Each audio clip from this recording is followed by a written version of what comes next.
Shalom, Mishpaka. First things first, I want to give all glory, all esteem, all honor, and all praise to our Creator, the Most High, Yahuwah Sabaoth. And I want to esteem and worship the Kadash name of Yahusha HaMashiach, His word of truth wrapped in flesh. This video has been a long time in coming. Quite frankly, sometimes life shows up, and when we walk in the flesh and not in the ruach, we can be a hindrance and a stumbling block to ourselves if we give into these things. So this video is aptly named "Put on your dancing shoes or throw in a pity party." It's something that I've said since I was I don't know, in my early 20s, and I think it's pretty apropos for what I'm about to express to you. But first things first, and that is that I want to start out with Yah's word. I ran across this last minute as I was getting ready to make this video, and it made me smile from the inside out. So I hope that whoever hears this, that it will do the same for you. And may Yahuwah's word not return unto him void, but may it accomplish what it set forth to do in the hearts and in the ruachs of every single person listening to this and watching this video. So we're going to start in Yeshayahu. The Extians call it Isaiah, but it is Yeshayahu, chapter 43, and we're going to go verses 1 through 21. Let's see. Where are we? I say that 1 through 21, but here we go. But now, thus said Yahuwah, your creator, O Yaqub, and he who formed you, O Yashraal. Do not fear, for I have redeemed you. I have called you by your name. You are mine. When you pass through the Mayim, I am with you, and through rivers they do not overflow you. When you walk through the fire, you are not scorched, and the flame does not burn you. For I am Yahuwah, your Aloah, the Kadash one of Yashraal, your Savior. I gave Mitzrayim for your ransom, Cush and Seba in your place. Since you were precious in my eyes, you have been esteemed, and I have loved you, and I give men in your place and peoples for your life. Do not fear, for I am with you. I shall bring your seed from the east and gather you from the west. I shall say to the north, give them up, and to the south, do not keep them back. Bring my sons from afar, and my daughters from the ends of the Eretz. All those who are called by my name, whom I have created, formed, even made for my esteem. He shall bring out a blind people who have eyes, and deaf ones who have ears. All the nations shall be assembled, and the peoples be gathered. Who among them declares this, and show us the former events? Let them give their witnesses to be declared right, or let them hear and say it is truth. You are my witnesses, declares Yahuwah, and my servant whom I have chosen, so that you know and believe me, and understand that I am he. Before me there was no Al formed, nor after me is there none. I am Yahuwah, and besides me there is no Savior. I have declared and saved and made known, and there is no strange mighty one among you. And you are my witnesses, declares Yahuwah, that I am Al. Even from the day I am he, and no one delivers out of my hand. I work, and who turns it back? Thus said Yahuwah, your Redeemer, the Kadash one of Yashraal. For your sake I shall send to Babel, and bring them all down as fugitives, even the Kasdim, who rejoice in their ships. I am Yahuwah, your Kadash one, creator of Yashraal, your sovereign. Thus said Yahuwah, who makes a way in the sea and a path through the mighty Ma'im, who brings forth the chariot and the horse, the army and the power. They lie down together, they do not rise, they have been extinguished, they have been quenched like a wick. Do not remember the former events, nor consider the events of old. See, I am doing what is new. Let it now spring forth. Do you not know it? I am even making a way in the wilderness and rivers in the desert. The beast of the field esteems me, the jackals and the ostriches, because I have given Ma'im in the wilderness and rivers in the desert, to give drink to my people, my chosen. This people I have formed for myself. Let them relate my praise.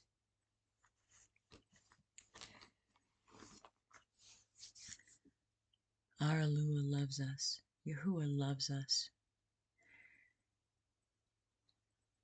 And no matter what circumstances happen in our lives, He is there for us through it all if we just keep our eyes on Him. So, about a week and a half ago, about a week and a half ago, I don't know, 4:30 in the morning, maybe 5, I was crying, boo-hooing. Abba, Father is too much for me. Both my children were awake. And I just was like, I need a break. I can't take any more stress. Boo-hoo, woo-hoo-hoo-hoo, poor me. Boo frickety-hoo, poor Naomi. I have disease, my children are diseased. Same one as I have. Things aren't going the way I thought they would go, and I'm tired all the time, and yada, yada, yada. Insert your pity party here, okay? That's the point, right? I was feeling sorry for myself. Not the first person in history. I'm sure I won't be the last. But then I thought to myself, I didn't think to myself. Let me rephrase that. I heard my father's voice, and he said, there are some mothers in Maui who would give anything, to be comforting their children at 4:30 in the morning, and they don't know where they are.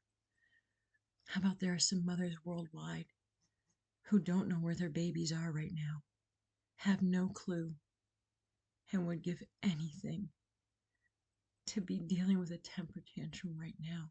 And here you are complaining about being tired, when I have given you 2 children that you were never supposed to be able to have. And I got very sick after having both of them. Very sick. But yet I'm still here, and they're still here.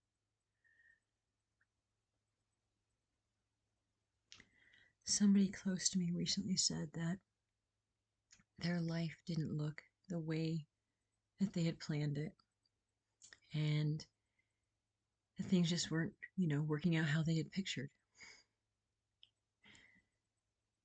And they were following their dream, and it just wasn't satisfying them. It doesn't look quite as appealing as they had imagined. Well, here's the thing.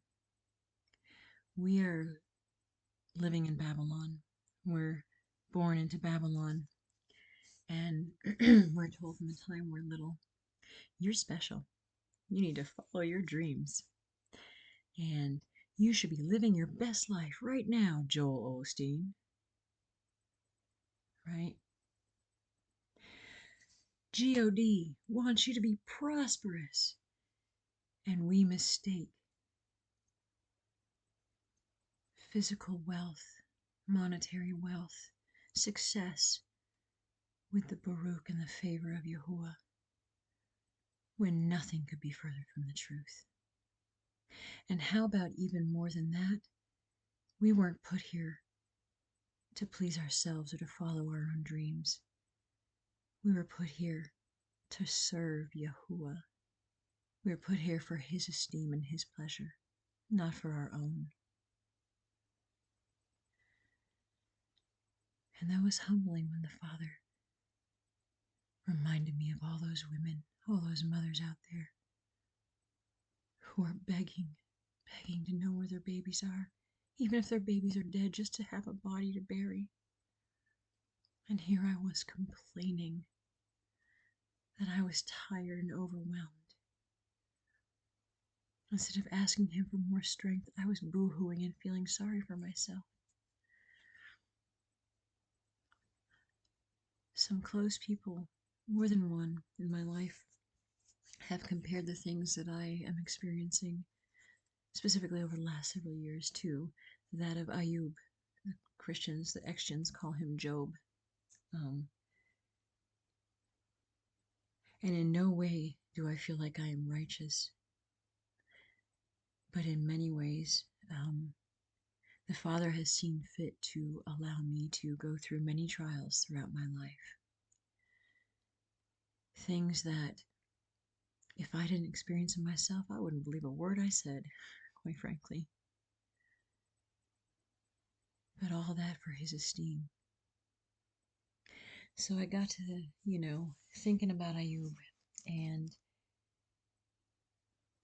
Ayub threw a pity party too. He sure did. So we're going to go to Ayub, Job, chapter 3, 1 through 11. And this is after, he sat there with his friends after the Father allowed Hashatan to take away all of his family, all of his wealth, and even putting sores on his body, which I can relate to.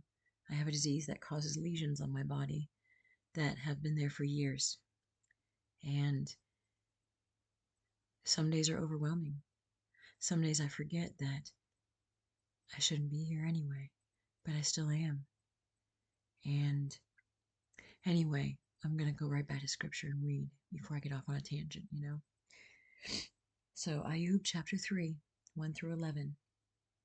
After this, Ayub opened his mouth and cursed the day of his birth. And Ayub spoke and said, let the day perish, the Yom perish on which I was born. And the Lail it was said, a man has been conceived. Let that Yom be darkness. Let not Alua from above seek for it, nor let light shine upon it. Let darkness and the shadow of death redeem it. Let a cloud dwell on it. Let all that blackens the day frighten it. That Lail, let darkness seize it. Let it not be included among the Yomim of the year. Let it not come into the number of the months. Look, let that Lail be silent. Let no one singing come into it. Let those curse it who curse the Yom, who are ready to stir up Leviathan. Let the luminaries of its twilight be dark. Let it wait for light but have none. Let it not see the eyelashes of the dawn. For it did not shut up the doors of my mother's womb, nor hide the trouble from my eyes.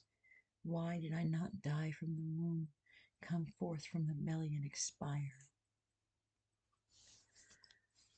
So see, Ayub, he felt sorry for himself. We all, every now and then lose sight of what's really important. And we start looking at our circumstances. The minute we start feeling sorry for ourselves is the minute we have ceased, number one, to believe that Yahuwah's way is right and that His ways and thoughts are higher than ours. But number two, the minute we start to feel sorry for ourselves shows that we are seeking our own pleasure and that we feel like we are owed something. Like, life is not fair. When we feel like that, it's because we're not serving Yahuwah in those moments.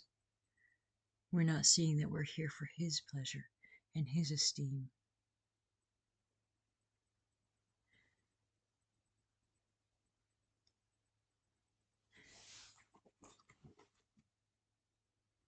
Yaqub, you know, Yaqub, the Extians call it James. Here's where he commands us. You know, he sends us trials in our lives, and he tells us how to deal with them and why to deal with them that way. So I'm going to let Yah's word speak for itself, because I know that this convicted me, and it convicts me every time I get in that space of feeling sorry for myself.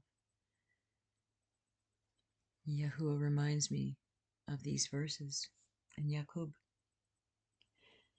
So it's Yaqub chapter 1, verses 2 through 8.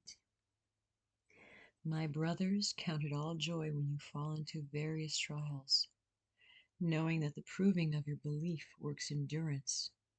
And let endurance have a perfect work, so that you be perfect and complete, lacking in naught.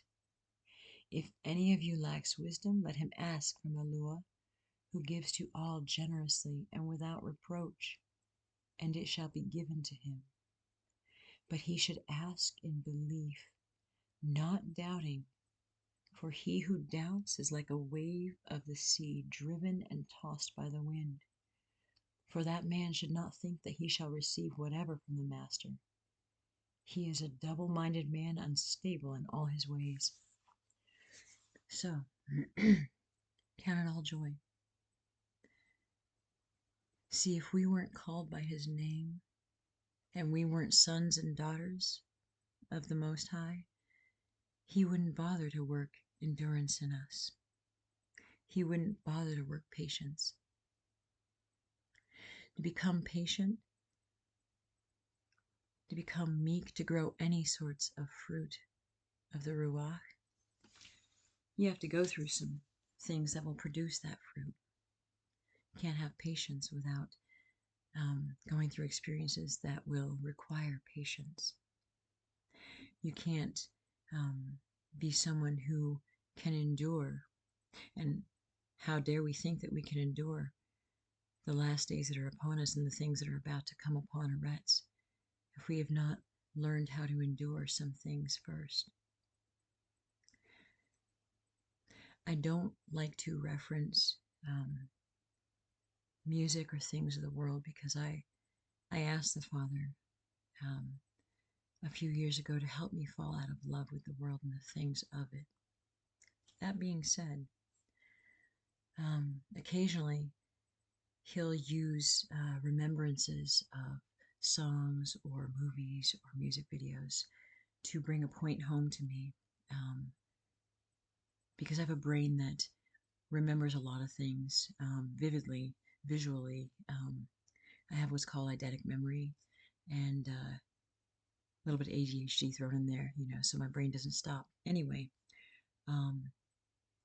this song kept coming to mind by Kim Anderson. I looked it up, Googled it, because I remember listening to it on 8-track. That's how old I am. I remember 8-track. The lyrics are, I beg your pardon, I never promised you a rose garden, right? Along with the sunshine, there's got to be a little rain sometimes.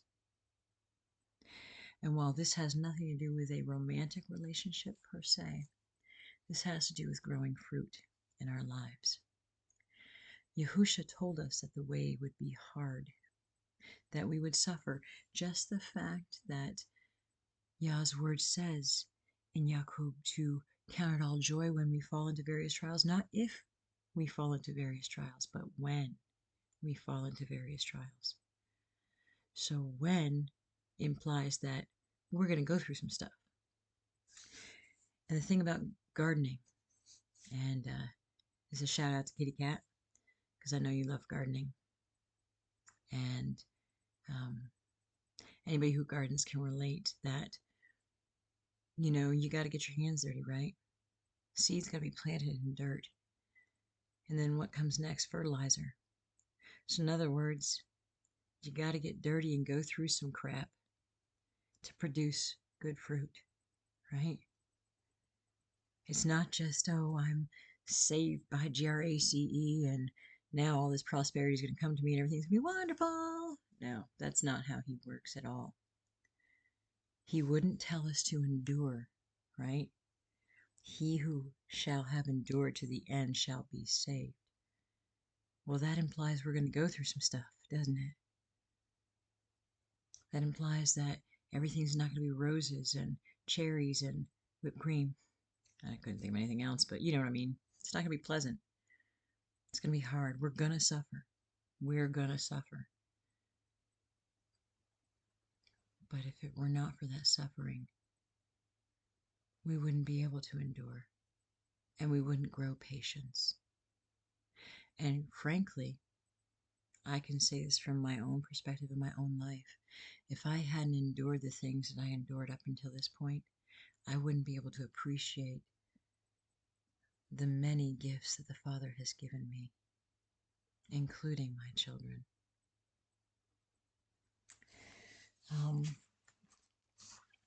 Let's see, Matityahu. So, I was reminded of Kepha. The ex-gens call him Peter. Kepha.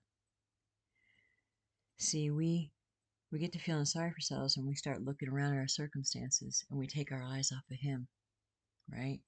Our Redeemer. He says to look up, for your redemption draws nigh, right? And these are the very times that He told us we need to be looking up, right? So if we go to Matityahu, Extians again call it Matthew, but it's Matityahu. And we are in the 13th chapter. You can also find this in Marcus. I believe it's chapter 6. Yeah, verses 47 through 52 is another account of this.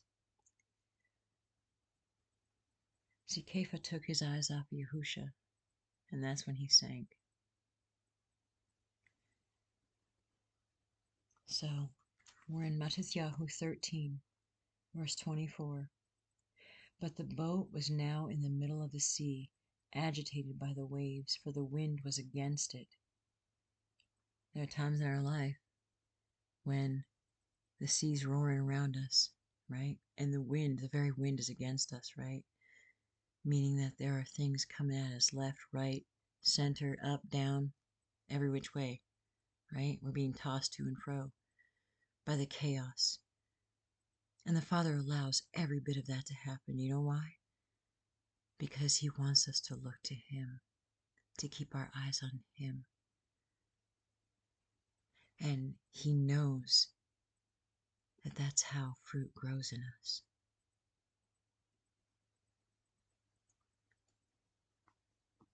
And in the fourth watch of the night, Yahusha went to them, walking on the sea. And when his Talmudim saw him walking on the sea, they were troubled, saying, "It is a phantom." And from fear they cried. But immediately Yahusha spoke to them, saying, "Take courage, for it is I. Do not be afraid." And Kepha answered him and said, "Master, if it is you, command me to come to you on the Mayim." And he said, "Come." And when Kepha had come down out of the boat, he walked on the Mayim to go to Yahusha. But when he saw that the wind was strong, he was afraid, and beginning to sink, he cried out, "Master," saying, "Master, save me." And immediately Yahusha stretched out his hand and took hold of him and said to him, "O you of little belief, why did you doubt?" And when they came into the boat, the wind ceased, and those in the boat came and did bow to him, saying, "Truly you are the Son of Elua." O you of little belief. And that's the point. We see things happening around us. We lose a job because we didn't take a solution, right? How am I going to feed my kids? When He told us not to worry about the things that the nations worry about, food, clothing, right? And, I've lost all my friends because of the name of Yahuwah. Or, I don't know where my next meal is coming from, or whatever. Put your, your circumstance in here, you know what I mean? The point is this, that when we take our eyes off of our Redeemer, off of our Elua, off of the one who created us and the only one who can save us, we're going to sink. We're going to sink into self-pity, into depression, into sadness, and that's unbelief. That's saying that, I know Yahuwah said this, but I don't really believe it. I believe in my own abilities, and because my own abilities have failed, boo-hoo-hoo for me. Oh, my life doesn't look the way I thought it would. Oh, really? The way you thought it would. Let's think on that. Why? Why doesn't it look the way you thought it would? Oh, right, because you're not here to follow your dreams. See, if you're following a dream, you're asleep. And right now is the time to be awake. He said to count it all joy when you fall into various trials. If we keep our eyes on Him, then we'll know that He's got everything under control, that He controls even the wind. Those things that happened to Ayub, Yahuwah ordained that. He allowed that to happen. Why? See, here's something that we don't think about. Hashatan, the accuser, came to Yahuwah saying, what about Ayub? You got a hedge around him. You gave him all this wealth. Of course he praises your name. But take all that away from him, and he'll curse you. Right? So how about Hashatan came to Yahuwah and said, Naomi, you've given her a couple of kids she wasn't supposed to have. You brought her out alive from, being a prostitute and a gang member, the occult. But let her get, sick, and let her get no sleep, and she'll curse you. And Yahuwah said, have you considered my daughter Naomi? Now that was before, Hashtan came accusing, but that's what I mean. Yahuwah knows who He made in us, right? He knew us before He formed us in the womb. And He knew what trials we needed to produce the fruit that He wants to produce in us. Right? So He said, Naomi, she's mine. Ayub, he's mine. You're His. And because you're His, He's going to give you those gifts of that fruit growing in you. But you're going to have to go through some stuff to get that fruit. And every gift that He gives us is Tov, not G-O-O-D. And I'll say as a side note that I'm learning to use a cleaner language. I understand, as Shaul said, that I'm a woman of unclean lips, and so I look up etymology of words, because in every way that I can, I want to please Him. It's not about me.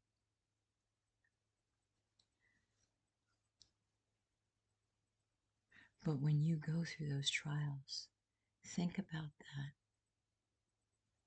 that Yahuwah has said, have you considered my servant so-and-so?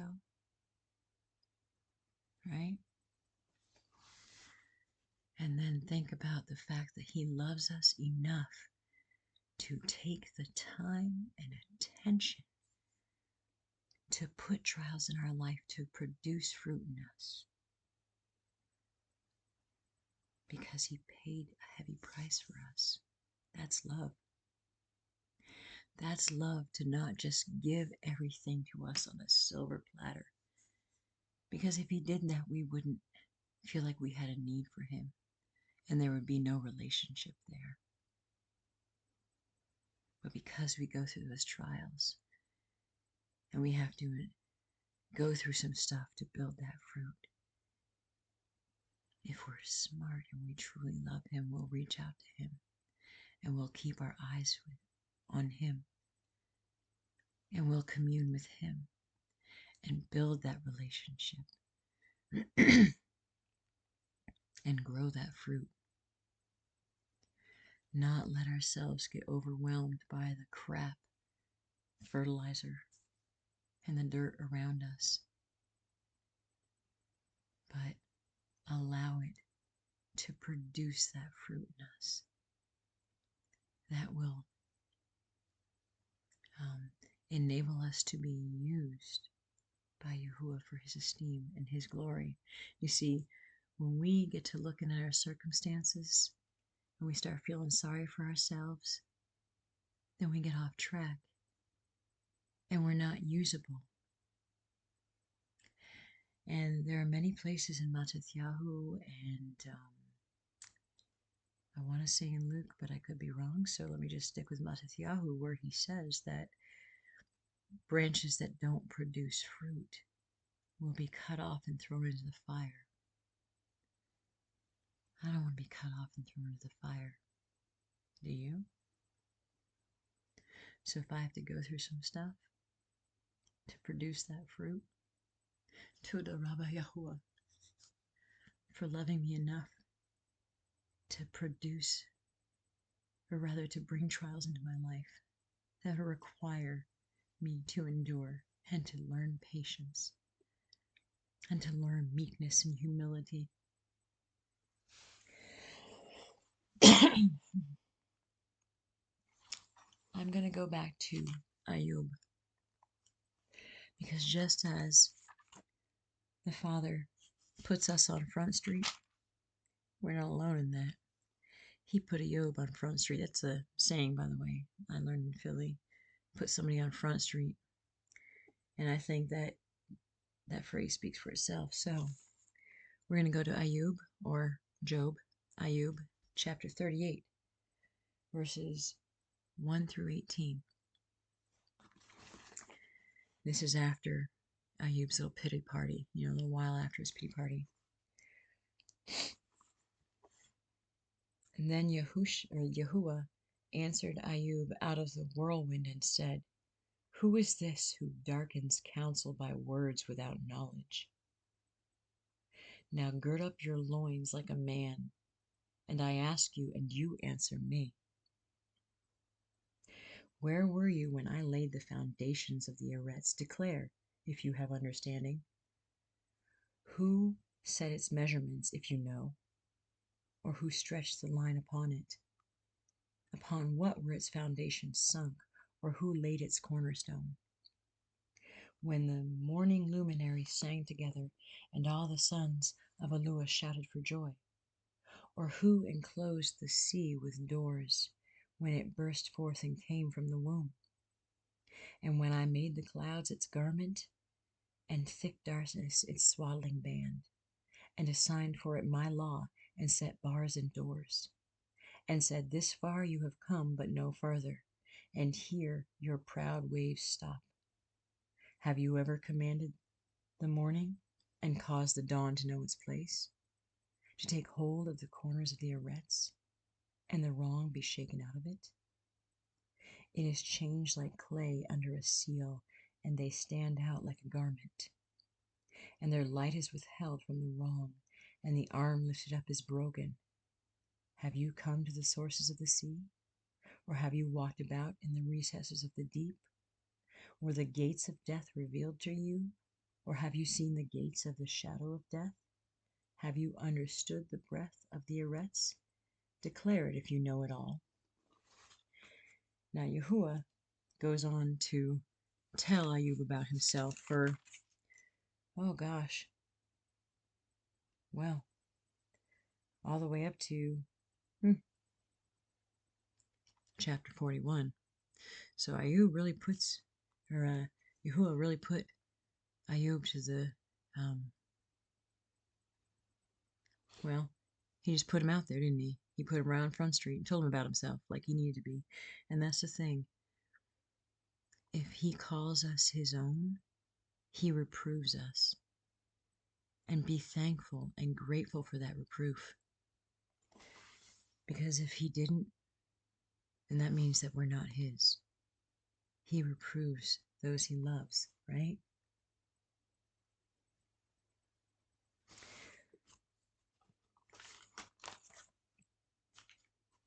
So, back to our fruit. Back to going through some stuff. Matithyahu. I really like Matithyahu because there's so much to be gleaned from this. Yahusha taught in parables because what he had to say was for those who really had eyes to hear or eyes to see and ears to hear. It's almost 3 a.m. and yeah, the babies are asleep. So I'm working around the time that Yahuwah has given me. So Matithyahu, chapter 13, verse 22.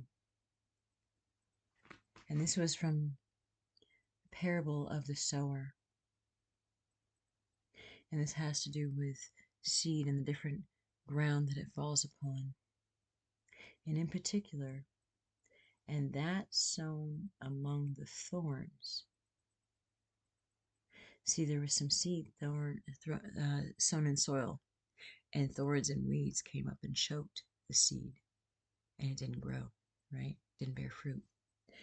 And that sown among the thorns is he who hears the word, and the worry of this age and the deceit of riches choke the word, and it becomes fruitless.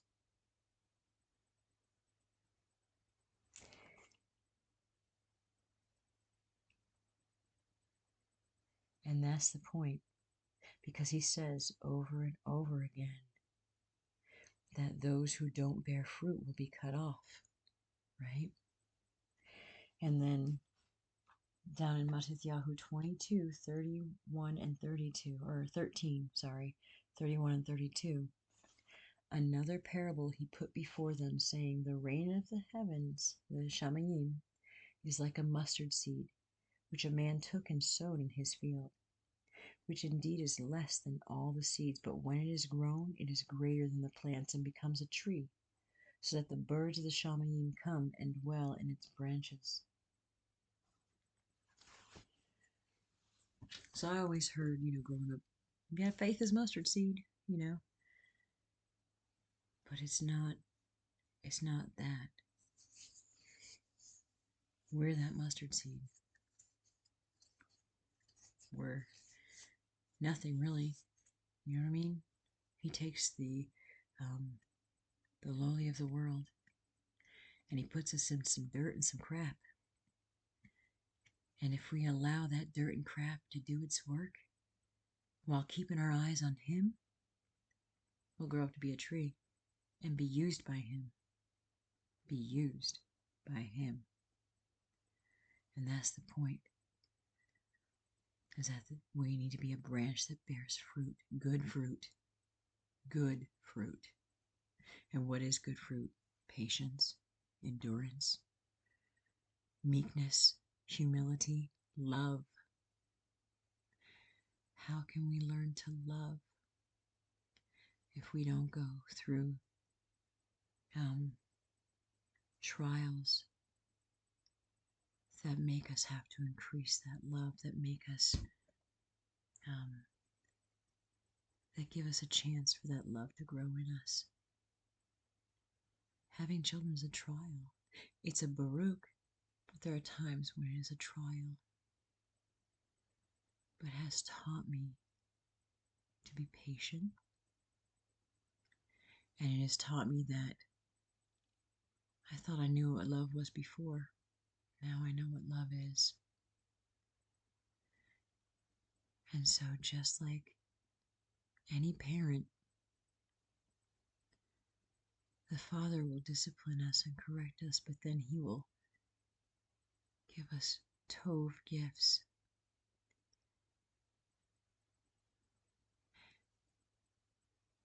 We think that we want things in life, and so we start boo-hooing and crying when those things aren't happening, or we don't acquire those things, when really Yahuwah knows that those things aren't good for us, and that those things are lower than the purpose that he has for us. Just like we as parents want to keep our children from you know, going into circumstances or going for things that we know are not good for them.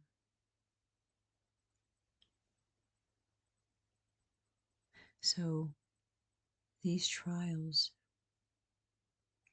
are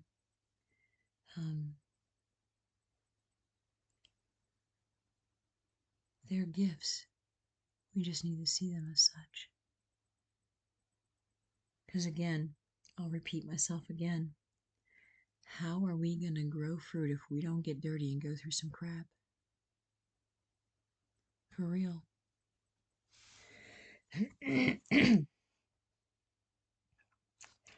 I want to end with this. And I really like these commands.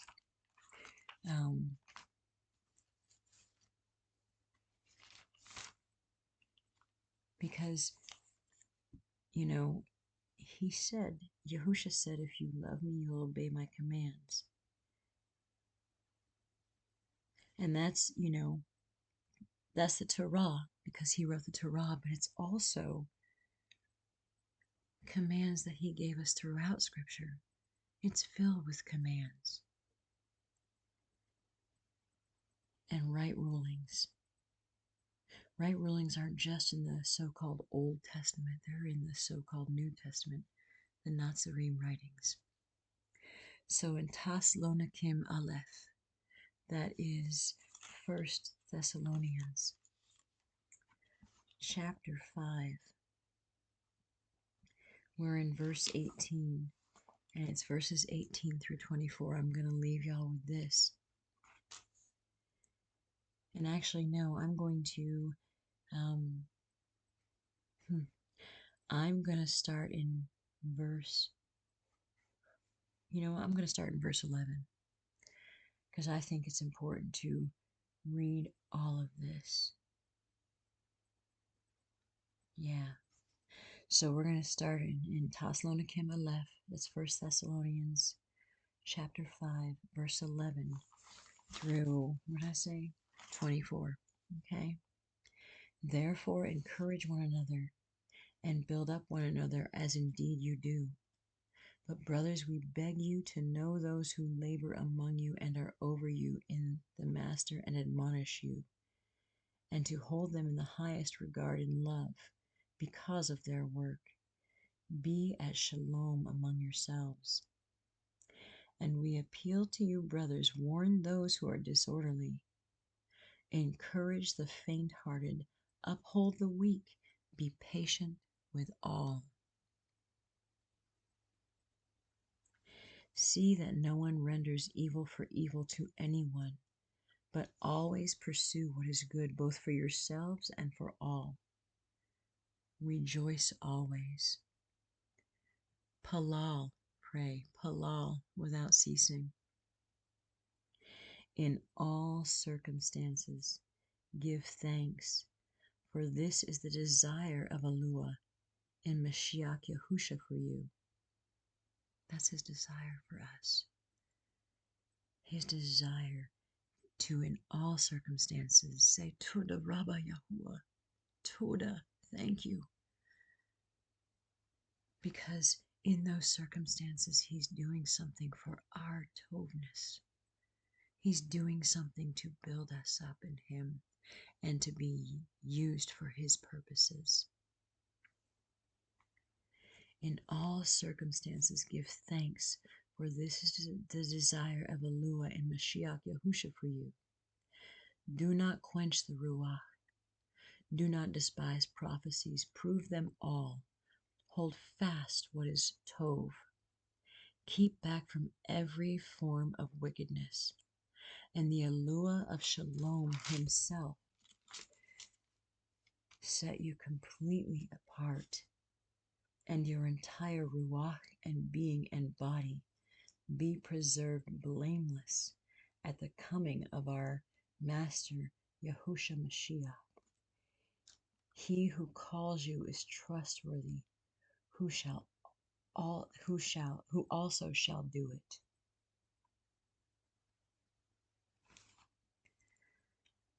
So that's the point, Mishpaka. my friends, is that in all circumstances, He wants us to give thanks, and He wants us to count it as joy. It's a joyful thing to know that we belong to Him, that we are called to be used by Him, that we are called out, right? Because what's the alternative? What's the alternative? That we be given over to a reprobate mind and therefore perish with a world that is perishing. And let me say one more thing. Coming out of Babylon is a process. It doesn't happen all at once. It happens through endurance, through earnestly seeking Him in all situations, to have His mind and to look through everything in our lives through the lens of His Word. Mishpaka, I will make no bones about saying that we are in the last days. Things are ramping up and the stuff is about to hit the fan. Things that we have never seen before on the Areds. And if we're busy looking at the circumstances around us, wars, famine, pestilence, things that He said would come, then we're going to sink, right? We're going to get cast off and thrown into the fire because we're not producing fruit. But Yahusha in Matithyahu 24 said, what? Look up. When you see all these things begin to happen, look up, for your redemption draws nigh. One last and final thing. I would be remiss, to put it lightly, if I did not give the Basora, the Tov news. And that is this, that the word of Yahuwah came down, manifested in flesh as Yahusha, the word of truth. And Yahusha was impaled on a stake for our sins. Excuse me. And the only way to be saved from the destruction that is coming upon this Eretz, and I don't mean physically your body saved, because these bodies are not eternal, but our Ruach, our spirit, is. And there is no one that can deliver us but Yahuwah through Yahusha. There is no Trinity, no Father, Son, and Holy Ghost. Abba, forgive me for that blasphemy. That's a lie straight from the pit. The Shema says, Hear, O Yashra'al, Yahuwah your Elohim, Yahuwah your Alua. Yahuwah is Echad, He is one. Yahusha said, if you've seen me, you have seen the Father. Yohanan, John, says, in the beginning was the Word, and the Word was with Alua, and the Word was Alua. Everything that came to be was through the Word of Alua. That Word is Yahusha, who is also the life that is the light of men. So Yahusha is the Word of Yahuwah manifested in flesh. And when you call upon the name of Yahuwah, and for salvation through the spilled blood of the slain lamb, Yahusha, then Yahuwah gives you His Ruach. His Ruach comes to dwell in you as His Hekal, His dwelling place.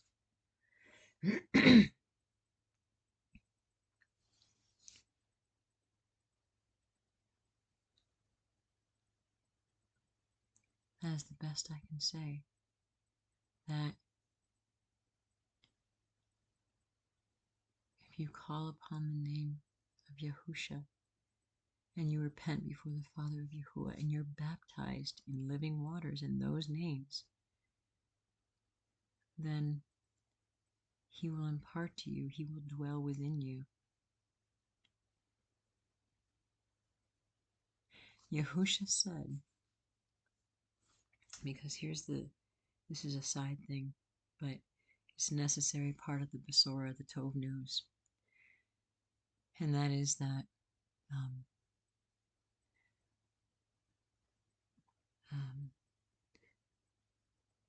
do I put this?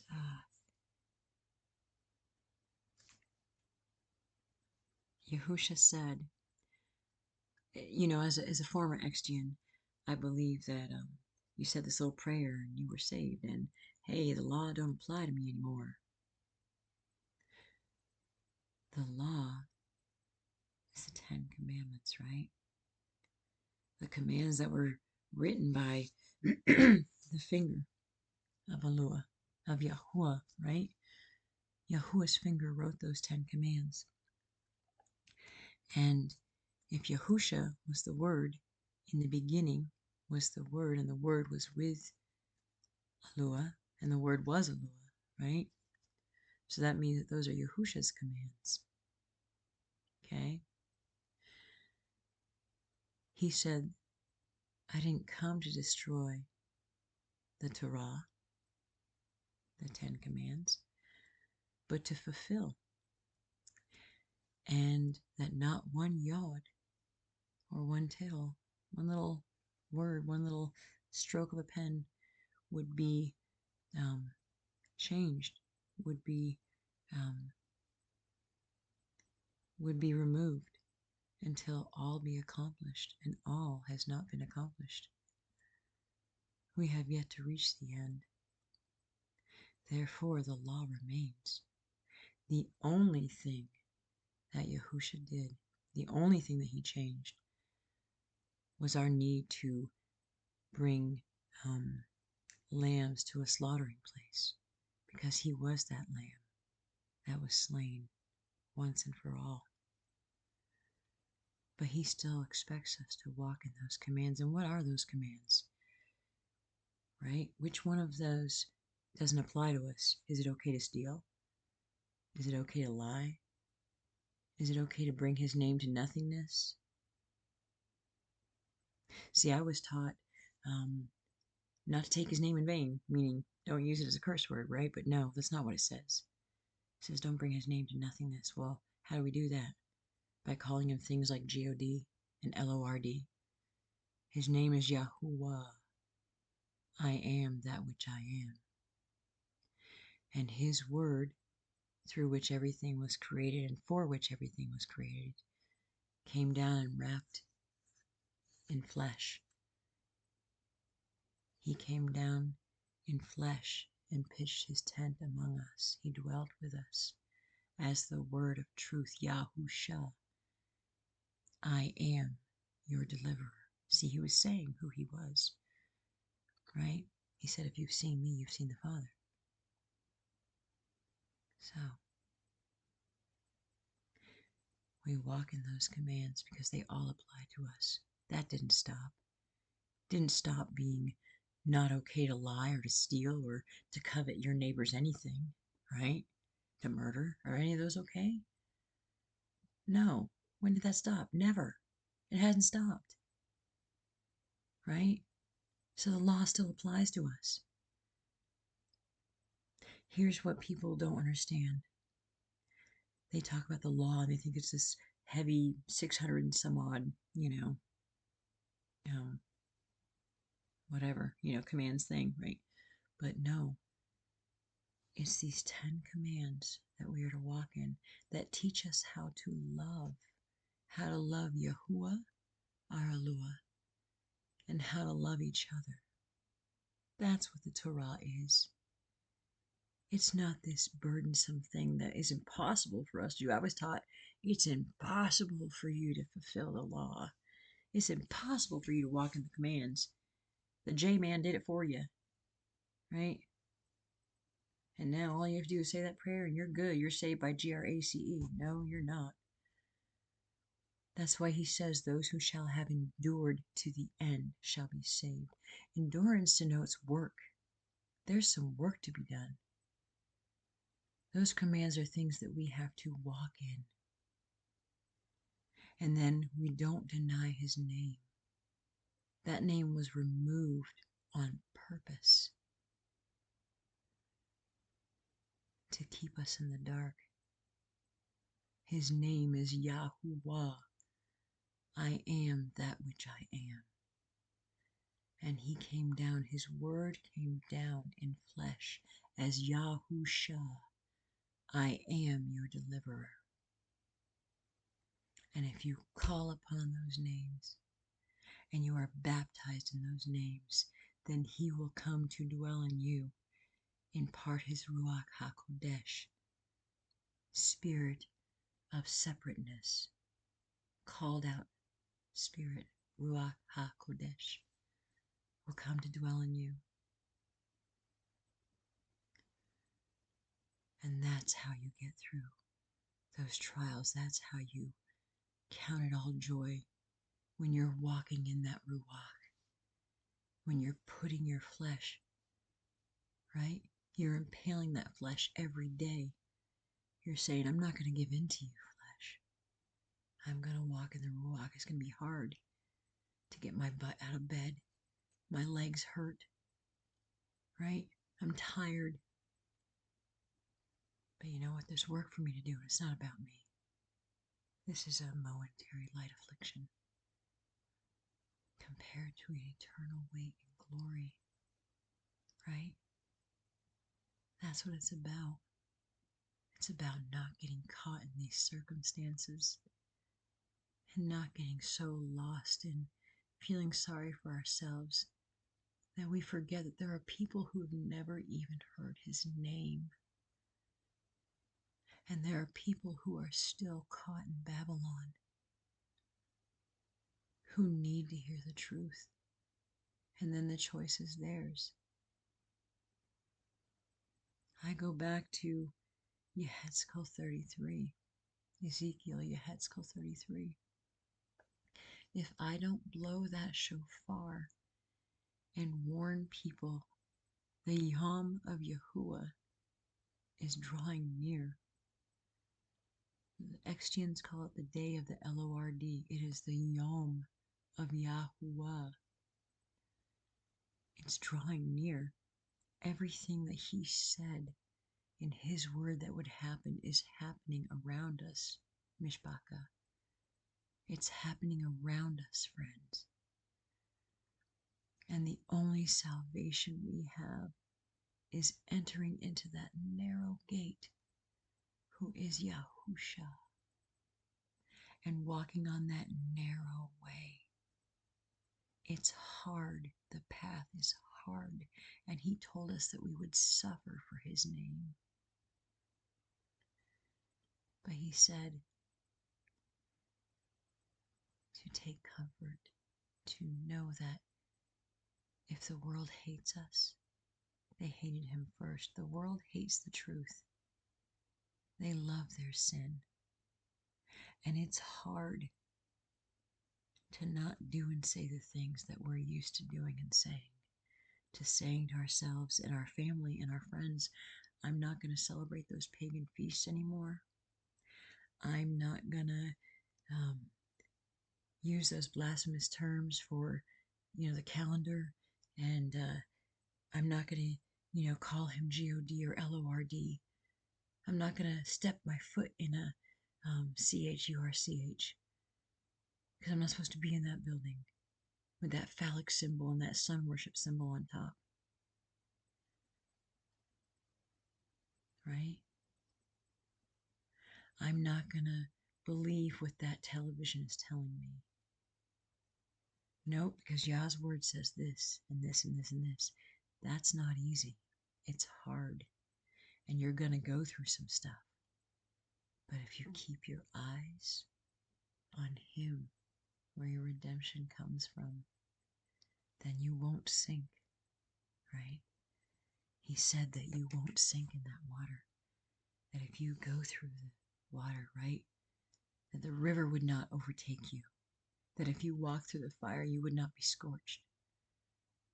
But that's if you keep your eyes on Him and not on the circumstances around you.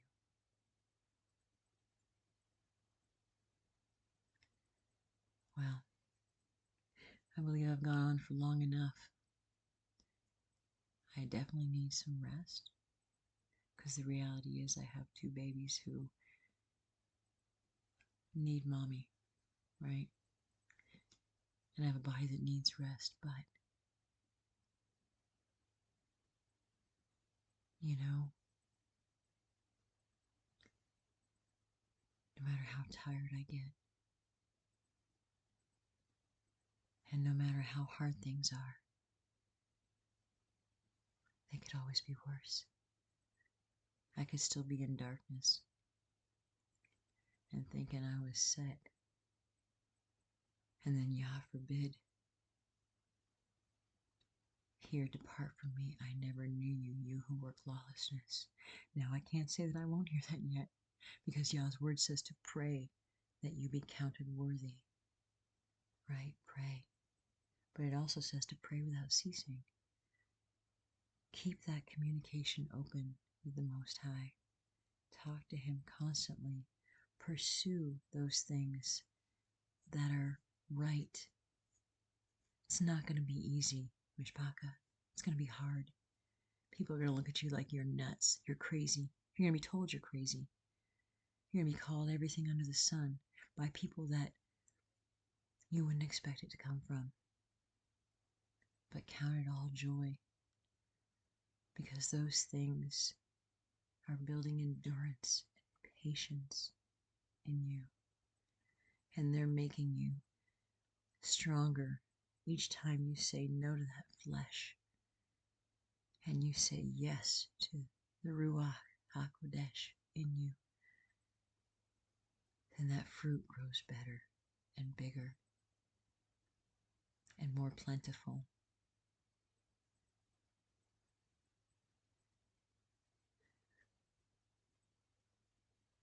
My prayer is that whoever hears this, whatever you're going through, just know that Yahuwah has ordained every single thing in your life, every trial, every moment of joy.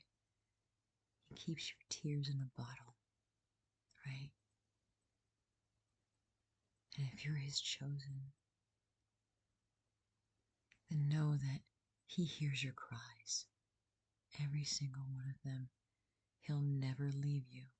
He'll never forsake you. Until next time, Mishpaka, Shalom, and may the favor of Yahuwah be upon you and your house. Baruch haba Hashem Yahuwah, right? Much love to you all.